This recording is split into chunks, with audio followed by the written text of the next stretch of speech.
దశాబ్దాలుగా చూస్తున్నాం. ఇదేం కొత్త కాదు. చట్టాలు కూడా పనిచేస్తాయా?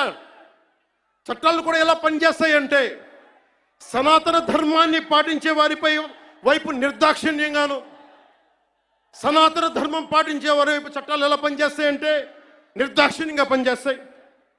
అన్య ధర్మాలు పాటించే వారిపై ఎక్కువ మానవత్వం, దయ చూపిస్తారు. ఇంకా దూషణ చేసే వారికి కోర్టులు రక్షణ కల్పిస్తాయి. అయిన వాళ్ళకి ఆకులు, కాని వాళ్ళకి కంచాలు. ఇప్పుడు అది కూడా పోయింది, ఆకులు కూడా పోయింది. చేతుల్లో పెట్టి నాక్కోమంటున్నారు సనాతన ధర్మం ప్రాక్టీస్ చేసేవాళ్ళు. ఇదన్నా సరదాగా చెప్పట్లా.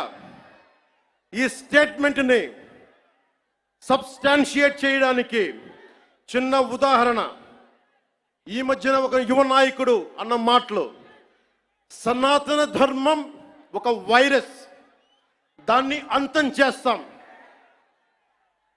మీరు ఇలాంటి స్టేట్మెంట్స్ ఒక ఇస్లాం మీద జరిగితే వెంటనే దేశంలో ఉన్న కోర్టులన్నీ స్పందిస్తాయి, నిర్దాక్షిణ్యంగా శిక్షిస్తాయి.